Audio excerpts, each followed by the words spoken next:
Hello and welcome again to the Writer Review. This is Eric Curod Writer, and this week we're going to be taking a look back at the 2007 poker.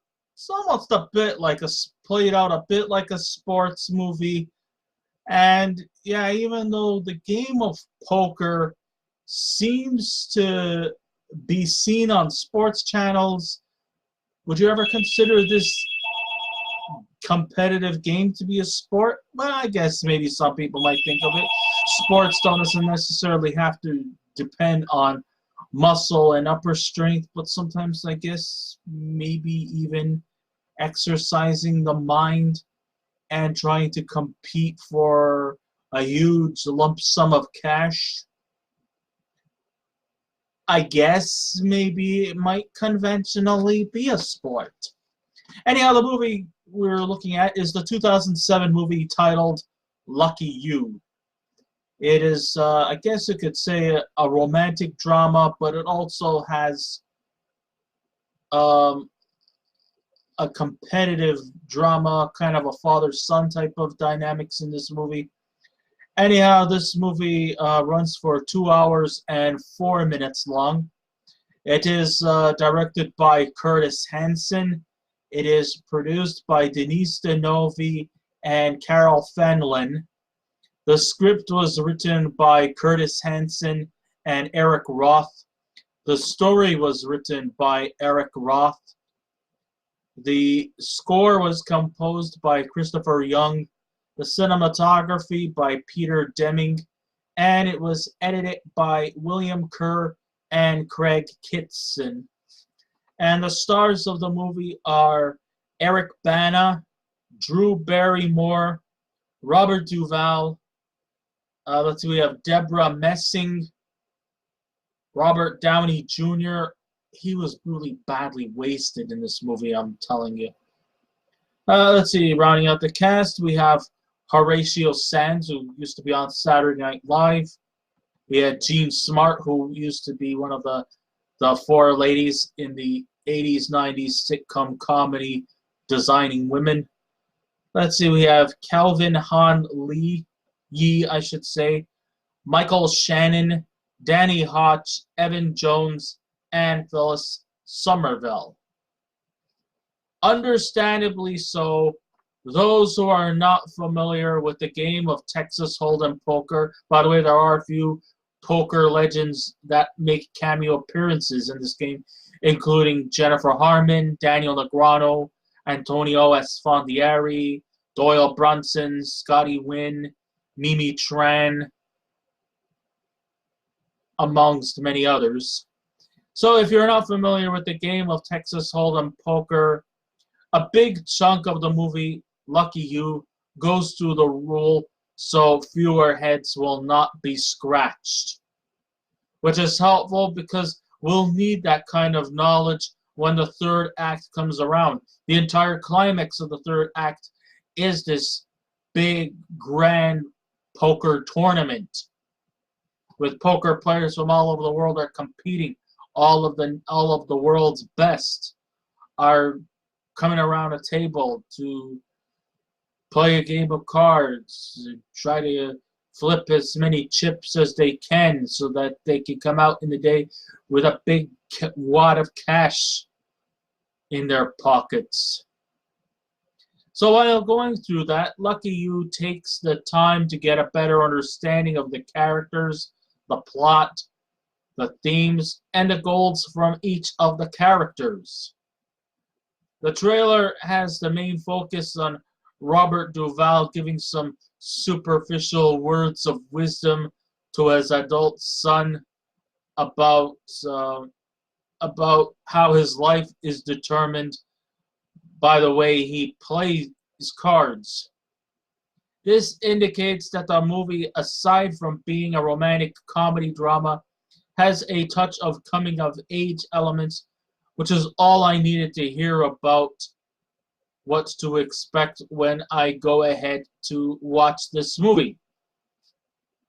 The game of poker, which in itself relies definitely on patience and at times skill and luck, is not as quick-paced as you see on the real poker tournaments, as every competitor is gunning for the big money reward in the finals. And it could be in the millions, it could be in the 10 millions, it could be in the 50 millions. Yeah, imagine winning a big tournament for $50 million.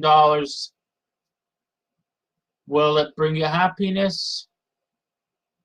It might bring you security. I don't know if necessarily happiness. But it does give you that feeling of winning, of that winning edge in you, that excitement that you just won something big. And yeah, that 50 million, you know, you're probably going to end up having more friends than you've had before. You're probably going to want to celebrate it. Hey, I'll take it. I don't know if it'll guarantee instant happiness, but hey, if you're going to win a Texas Hold'em Poker All-Star Tournament amongst one of the best, then if you are like the winner, like an unlikely winner, chances are you're going to become an instant star. Even top players can still be eliminated in the first round, and novice players can come out strong. Most of the top players definitely fold, and straight flushes are quite sporadic. The climax to Lucky You falsely showcases to winning these games with ease and makes it quite obvious that the only real best scenes are when they're playing poker. I mean, you don't care too much about the subplots and the other things that go around in the story. Basically, if you're a fan of Texas Hold'em Poker No Limit, that's probably the only reason why you'll probably want to see this movie to begin with. Sure, they keep it real by keeping quiet when they play, and secondly, we get to see some of the legendary poker players and actors who could actually play the game, like the amazing Gene Smart. In fact, I'd rather watch Miss Smart play poker than Eric Bana and his personal issues that come with him. In fact, you really don't care too much about the plot, because there's really not that much of a plot to begin with. The poker scenes definitely look unnaturally slick, but it has the climactic feel like you see in a sports-themed movie. And sure, you know, everything feels misleading and laborious. And everything just seems to come out so easily and so simplified. But if you really step into the real world of poker or any kind of sports movie, you realize that there's going to be a lot of complications that go along, and not everything runs on a smooth, immaculate package. Bana plays the role of Hoch, an expert poker player and a chronic gambler. In fact, he lives off of gambling, even sometimes to the point where his gambling leads him to a lot of misfortune, somewhat to the point of having his own personal possessions stolen, pawned, or even he ends up having to pay all kinds of taxes and stuff like that. In fact, the guy is not just, gambling for the sake of it being competitive. His competitiveness stems from an even more dangerous addiction, obsessiveness. He is just completely obsessed with dealing. I mean, he'll even shave his eyebrows off if he must to win a game. I mean, he always wants to just, everything about him is gambling, wheeling, and dealing. Throughout the course of the movie, Cheever travels around Las Vegas hoping to find $10,000 so he can have a seat at the World Series of Poker. The guy is definitely down on his luck. Even through all his dealings, it comes to a point where his furniture gets repossessed. He has to end up selling his houses. He has to end up living in cheap apartments because he just can't keep his addiction, his gambling addiction, to a minimal. It's like he eats, breathes, and sleeps gambling. And he does not always make the best decisions. Why is that? Because he can't control himself. That's why.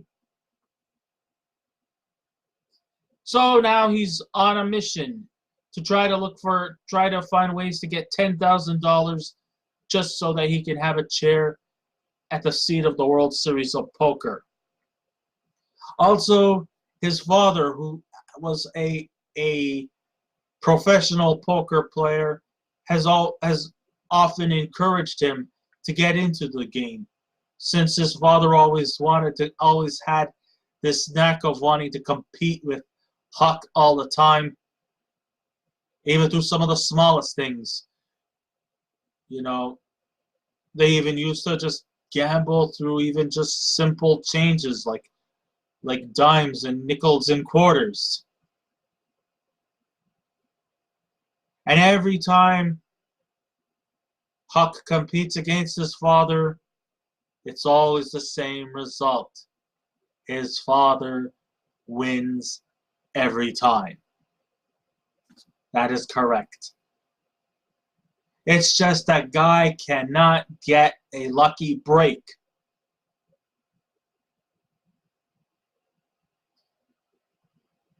Not only does he want to try to outsmart his father and win this World Series of Poker so he can have a big cash reward in the end, and to also have bragging rights that he finally beat his father at something, he also wants to try to make an impression on the lounge singer who goes by the name of Billy Offer, played by Drew Barrymore. When it comes to the mood of this film, Lucky You is quite undecisive. From a visual standpoint, the neon lights of Las Vegas was brightly displayed, while the cast, however, was quite woeful. It just didn't seem to match. I mean, when you think of Las Vegas, hey, you're in Sin City. It's supposed to be the happiest town in the world, where gambling is legal, where prostitution is like giving out candy. It's like giving out handouts.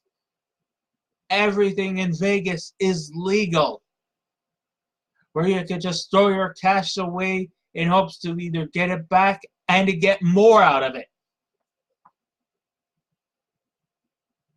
And it's supposed to be like the big amusement park for adults. And then I ask myself this question, like, why is everyone so fucking depressed? Was director Curtis Hanson trying to make a point that people who go to Vegas are not always happy, giddy people, you see? I guess that kind of would be a cliche to think that the happiest town in the world is always full of happy, spontaneous people. But you would think that with the bright lights of the big city, you would think that we would have a much more happy, cheery atmosphere. Unfortunately, in Lucky You, we don't get that. I mean, what gives?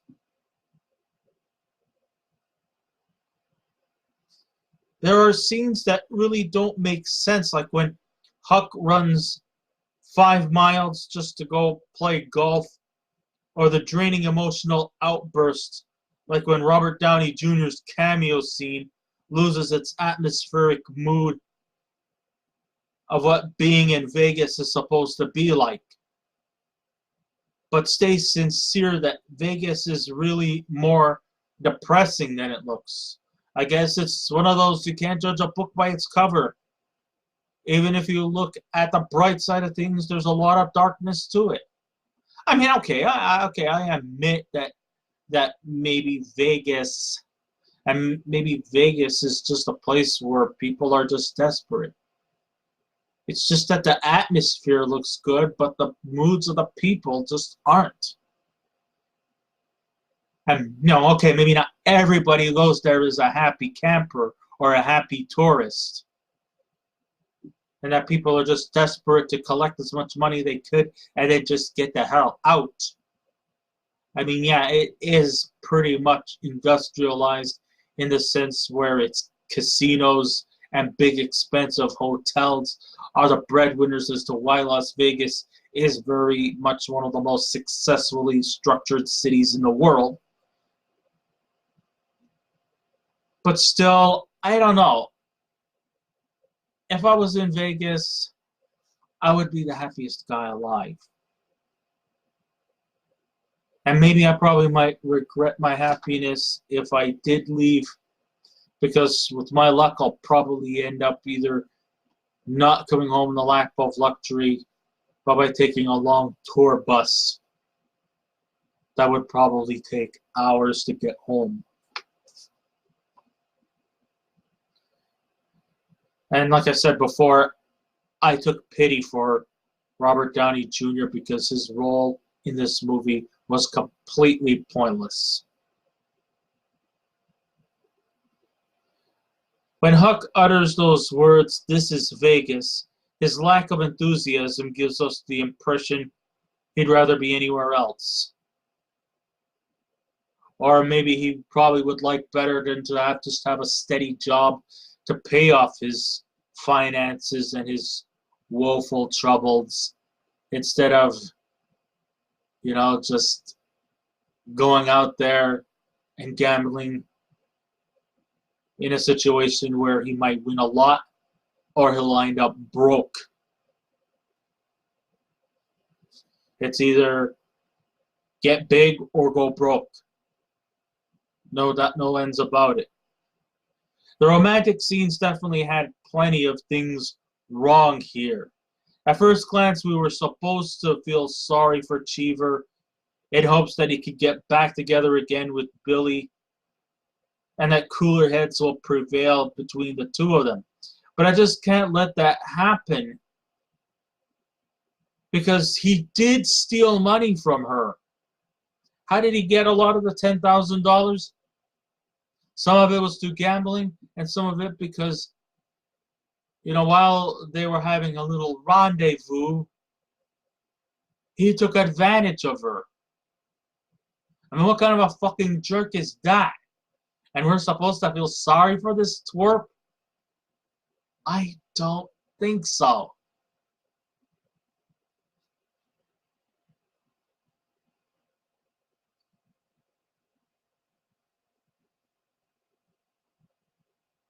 The tear-jerking moments happen way too suddenly after they first get acquainted. The constant jokes related to the theme of poker can also be quite unnerving. Like, okay, yes, there's going to be a lot of tongue-in-cheek humor. And yes, the main theme of this movie is around poker. But how many poker puns are we going to keep getting throughout? It's not a full-blown comedy or satirical thing. There is some comedy moments in this movie, but it doesn't have to go into overkill. The last subplots look into the strained relationship between Hoch and his father, L.C., played by Robert Duvall. Once again, the dismal atmosphere comes into play as the rivalry between the two loses its welcome right away. And though the father and son had played poker when they were young for a small pocket change, and in the end, Daddy always won. And of course, that always was much to the chagrin of Huck Cheever. There are some low points in this movie which involve Elsie pointing out how Huck's card playing is how he leads his life. And then you have Billy, who never explains how it's better to give and receive than winning or losing. The movie was rightfully released at a time when award season was over, around the month of May. It was kind of a surprise that with talented performers can star in such incoherent, morose nonsense. And even more baffling was that it was directed by such a powerhouse director like Curtis Hanson and co-written by Curtis Hanson and Eric Roth. Knowing them, it's unfortunate this movie is 2 hours long. Poker will one day have a prominent role in movies, but unfortunately, you won't find it here. I'm really sorry, this movie just... Unless the only good quality things was the poker game itself. Some of these inexperienced poker... No, they're not inexperienced. Some of these poker players who have really zero to very few acting experiences to them. Some of them turn in actually some pretty good performances. Nothing special, but then again, they're not intended that way. They were pretty much on for a more realistic look, which is always welcoming. The atmosphere is really vibrant and colorful, thanks to the cinematography. You know, it's just too bad that the bright lights in the bright city is met with a lot of gloomy faces that just didn't sit very well, I'm afraid. So, and also, I don't know if I should actually feel pity or sorrow for Eric Bana's character, because he doesn't come off as a clean-cut protagonist. For it to work, we really needed a strong protagonist. He does antagonistic things. He gambles his life away. He steals money from a lounge singer who doesn't make as much money as him. But then again, he makes a lot of money, but he also gambles a lot of his money to the point where he ends up being more broke because the guy just can't hold himself. It's like something he's learned all his life. It's like, for example, you're learning to ride a bike. And once you've learned to ride a bike, you just simply don't want to get off the bike. That's kind of like the impression I get in this movie.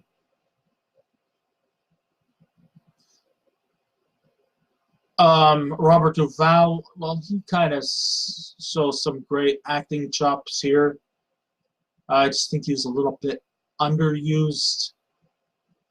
And, you know, it's kind of a shame that a guy like Robert Duvall, who's a legend in this business, had to end up steering to a low to be in a movie like this. I'm not going to say it was utter complete garbage, but at the same time, the poker scenes were entertaining.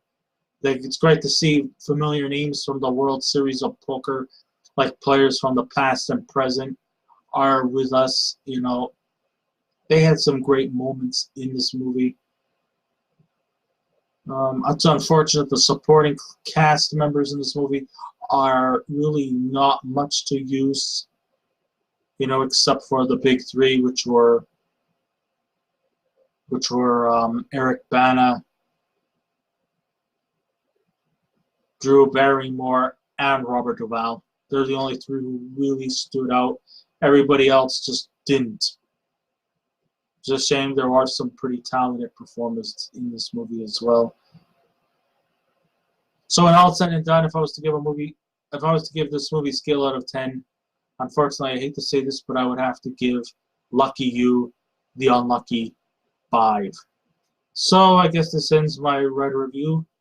Thank you all for listening in. If you wish to subscribe to my channel, please feel free to do so. If you wish to leave a comment, go ahead. But just remember the 3 simple rules. Be kind, be courteous, and please refrain from any rude comments. And I'll be back again with another movie review. So until next time, this is Eric Cartwright saying, I'm folding out. But I will be back again with another review. So keep watching those movies, and I'll see you around. Goodbye.